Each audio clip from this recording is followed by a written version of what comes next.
সালামু আলাইকুম। খুবই মন খারাপের খবর। আমি গতকালকে বলেছিলাম যে নিউজটা দিয়েছি যে কোনো সময় ইরানে ইসরায়েল এবং আমেরিকা যৌথভাবে অভিযান চালাবে। সর্বশেষ যখন দেখলাম যে চীন তাদের যারা নাগরিক আছেন তাদেরকে যত দ্রুত সম্ভব সরে যাওয়ার কথা বলছিল, এরপর থেকেই আশঙ্কা ছিল। তো একটু আগে যখন আমি নিউজ ফিডে ঢুকলাম আমি আশ্চর্য হয়ে গেছি। তবে খুশির খবর আছে, পরবর্তী নিউজে পাবেন। আপাতত যুক্তরাষ্ট্র এবং ইসরায়েল যৌথভাবে এই অভিযান পরিচালনা করছে ইরানের বিরুদ্ধে। প্রথম শুরুটা করিয়েছে ইসরায়েলের মাধ্যমেই, কারণ এখানে আমেরিকা সরাসরি ইনভলভ না হয়ে তাদের যে দুষ্টপুত্র থাকে না, যে লাঠিয়াল বাহিনী পালতেছি কোন দিনে কাজে লাগবে। তো আজকে আপনার ইরানের বিভিন্ন স্থানে বেশ বড় ধরনের কিছু হামলা চালানো হয়েছে। রাজধানীকে টার্গেট করা হয়েছে, যে কোনো দেশের জন্য গুরুত্বপূর্ণ রাজধানী। আর ইরানের যে পারমাণবিক কর্মসূচি থেকে শুরু করে বা টোটাল ডেভেলপমেন্ট স্ট্রাকচার অথবা ধরুন প্রযুক্তিগত বা বিভিন্ন সামরিক যে ঘাঁটি আছে বা গবেষণা সেলগুলো আছে, সবগুলি কিন্তু ম্যাক্সিমাম রাজধানী তেহরান এবং এর আশেপাশের কয়েকশো কিলোমিটারের মধ্যে কানেক্টেড।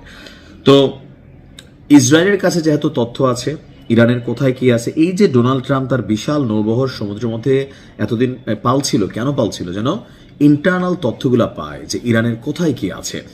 তো সেই জায়গাগুলোকে বেছে বেছে রাজধানী তেহরানের বিভিন্ন স্থানে আপনার এই অভিযান চালানো হয়েছে।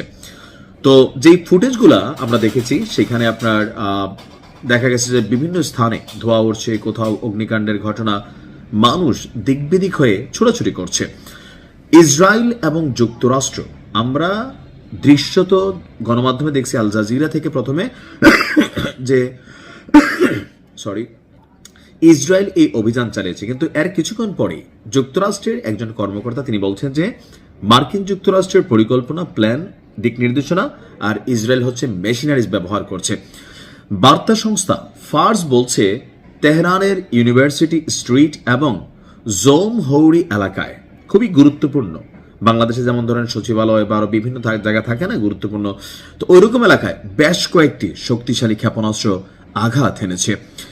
আর ইসরায়েলের প্রতিরক্ষা মন্ত্রী ইসরায়েল কাজ, এই ব্যক্তির বক্তব্য, এই হামলার উদ্দেশ্য তেল আবিবের উপর হুমকি দূর করা। অর্থাৎ আমরা যে যুদ্ধ দেখছি যে আমেরিকা আপনার ঘটনার পেছনে আমেরিকা অভিযান চালাবে, এরা বলতেছেন যে না ভাই, আমরা ইসরায়েল রাষ্ট্র এই মুহূর্তে নিরাপদ ফিল করতে পারতেছি না, সো আমরা মনে করতেছি ইরান কোনো পরিকল্পনা করতেছে, সেই জন্য আমরা অভিযান চালাই দিছি। তো এটা তো আমরা বুঝি যে ভাইয়ের নির্দেশনা ছাড়া কর্মী তো ভাই হাত উঠানোর সুযোগ নেই।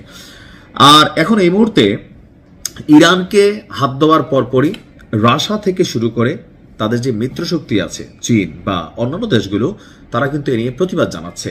কিন্তু আমি বরাবরই বলে আসছি যে এই যুদ্ধে ইরানকে নিজের যে কোমরের শক্তি সেটা নিয়ে লড়াই করতে হবে, নিজের যে প্রস্তুতি আছে সেইটা নিয়ে এই লড়াই চালাইতে হবে।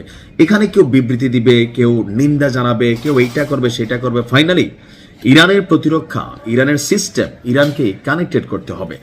আমি যখন পর্যন্ত এই নিউজটি করছি বেশ কিছু জায়গায় আরো হামলার খবর পত্রিকাগুলোতে আসছে। আর পাল্টাপাল্টি ইরান তাদের শক্তিশালী অবস্থান প্রকাশের জন্য সর্বোচ্চ প্রস্তুতি নিচ্ছে। খুশির খবর পরবর্তী ভিডিওতে। আল্লাহ ইরানকে হেফাজত করুক। আসসালামু আলাইকুম।